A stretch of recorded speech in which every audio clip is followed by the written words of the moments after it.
नमस्कार दोस्तों। हमारी आज की कहानी है अंगूठी। नंदिता, तुम्हारी ये अंगूठी तो बहुत सुंदर लग रही है। हाँ जीजी, तुम्हारी मम्मी ने दी। हाँ जीजी, मुझे बहुत सुंदर लग रही है। लाओ जरा पहनकर देखूं। जीजी, सुंदर तो मुझे भी अपने हाथों में बहुत लग रही है। एक बार पहनकर देख लूंगी तो क्या कुछ आफत आ जाएगी? जीजी, आफत नहीं आ जाएगी। लेकिन पिछली बार आपने टॉप्स भी यही कहकर लिए थे। देखो तो जरा, मुझसे एक अंगूठी के लिए जबान लड़ाई जा रही है। जी जी, जबान नहीं लड़ाई जा रही, लेकिन आप खुद ही सोचिए कि मैं आपको क्यों नहीं दे रही हूँ। आप टॉप्स वाली घटना भूल गई क्या? नंदिता याद करने लगी वो दिन, जिस दिन वो इस घर में डोली से उतरी थी। आ जाओ तीनों नंदो और नंदिता के बक्से से अपने लिए मनपसंद साड़ियाँ निकाल लो। मम्मी जी की आवाज सुनाई पड़ी। नहीं मम्मी, भाभी को उनकी पसंद की ही साड़ियाँ उनके मम्मी पापा ने दिलवाई होगी और हम वो साड़ियाँ लेकर उनका दिल नहीं तोड़ना चाहते। बड़ी ननद बोली। जीजी बिल्कुल ठीक कह रही है मम्मी। इस बात का दर्द हम लोगों से ज्यादा कौन जानता होगा, जब हमारी ही आंखों के सामने हमारी नंदे हम लोगों की मनपसंद साड़ियाँ ले गई और हम लोग कुछ भी नहीं बोल पाए।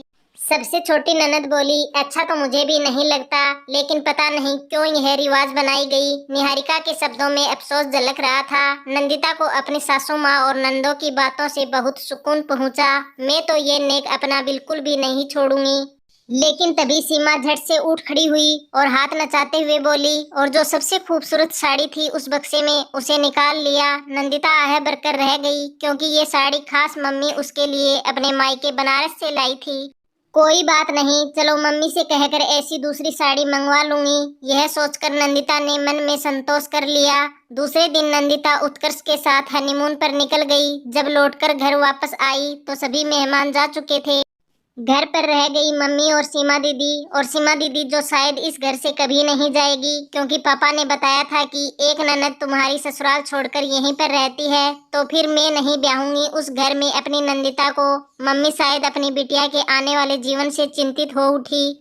क्या बेवकूफी वाली बातें करती हो? नंदिता को उत्कर्ष से अच्छा लड़का शायद ही मिले और तुमने उसको बिल्कुल अपनी तरह स्वभाव संस्कार दिए हैं। और अपनी नंदिता है इतनी समझदार कि सबके साथ बहुत ही अच्छी तरह निभा ले जाएगी। और फिर निहारिका जी भी काफी समझदार है।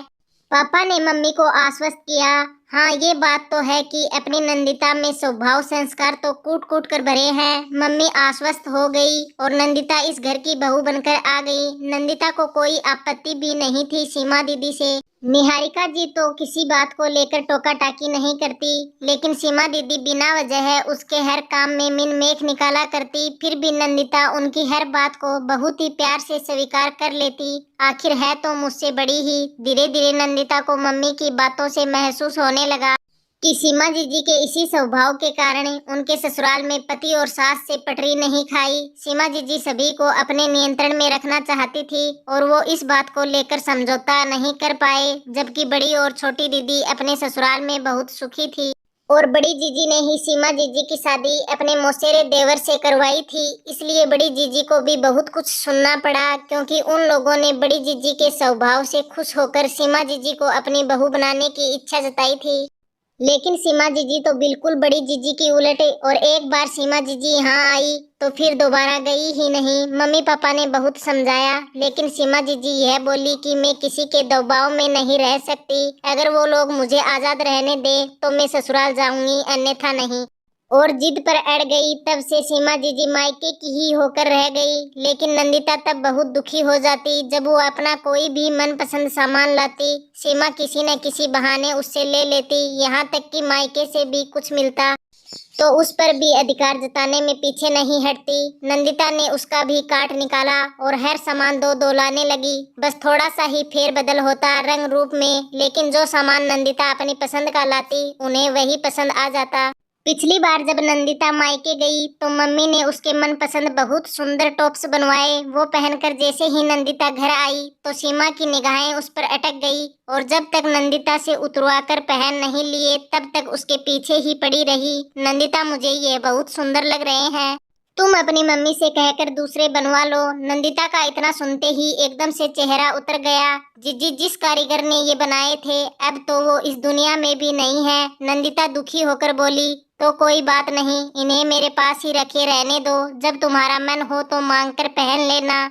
मन ही मन रोकर रह गई नंदिता। अपनी ही चीज को मांग कर पहनो, मुझे नहीं मांगना। हालांकि निहारिका जी को भी ये हरकत नागवार गुजरी। सीमा, तुम्हारे पास कोई सामान की कमी है जो नंदिता के हर सामान पर नजर लगाए रहती हो, उसकी खुशी के बारे में सोचती ही नहीं हो।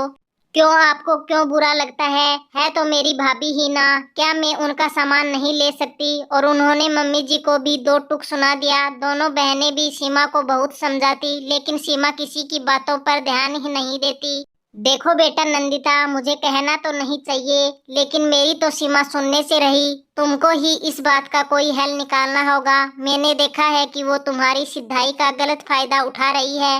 मैं ये भी नहीं चाहती कि तुम्हारे मन में उसके लिए सम्मान कम हो, लेकिन फिर भी तुम समझदार हो तो तुम अपनी तरह से देख लो, क्योंकि जब वो तुम्हारा मनपसंद सामान लेती है तो तुम्हारी उदासी मेरी आंखों से छुपती नहीं है। तुम मेरे घर की लक्ष्मी हो और मुझे इस तरह से लक्ष्मी का उदास होना बिल्कुल अच्छा नहीं लगता।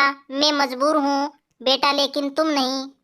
निहारिका जी भी ये सब कहते कहते कहीं ना कहीं उदास सी हो गई, क्योंकि नंदिता भी तो उनकी बेटी ही तो थी। और आज जब सीमा ने फिर से नंदिता की अंगूठी पर निगाह लगाई तो नंदिता ने यही सोचा, आज और अभी नहीं तो कभी नहीं।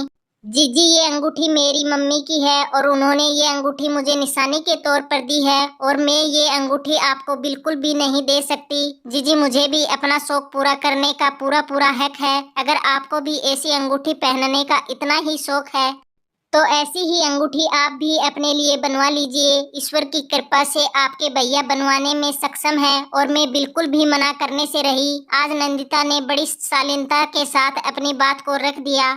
बिल्कुल ठीक कह रही है नंदिता, मेरी तो तुम मानोगी नहीं, लेकिन नंदिता आज से तुम्हें कोई भी अपना मनपसंद सामान नहीं देगी। खुद बाजार जाओ और अपने लिए खरीद कर लाओ। निहारिका जी नंदिता की तरफ मुस्कुराते हुए बोली, मेरा तो अब इस घर में कोई नहीं रहा, मेरी तो जैसे कदर ही नहीं रह गई। जिसे देखो वह नंदिता के ही गुण गाता रहता है, मुझे नहीं रहना इस घर में। सीमा भुनभुनाती हुई बोली, बिल्कुल ठीक कह रही हो तुम, किसी के गुण भी उसके गुणों को देखकर ही गाए जाते हैं, जो कि तुम्हारे अंदर दूर दूर तक नहीं है। मैं उत्कर्ष से कहकर बगल वाला घर ठीक करवा कर दे रही हूँ, और जितनी जल्दी से उस घर में शिफ्ट हो जाओ। मैं नहीं चाहती कि किसी और की वजह से हमारे खुशहाल परिवार में टूटन पैदा हो। आज लग रहा था कि जैसे मम्मी जी भी जीजी की बातों से ऊब चुकी थी। सीमा बहुत कुनमुनाई, लेकिन कुछ ही दिनों में निहारिका जी ने सीमा को उस घर में शिफ्ट कर दिया और नंदिता के साथ मिलकर चैन की सांस ली। धन्यवाद दोस्तों। तो दोस्तों, हमारी आज की कहानी कैसी लगी? अगर कहानी पसंद आई है तो लाइक, कमेंट, शेयर और चैनल को सब्सक्राइब जरूर कर लीजिएगा।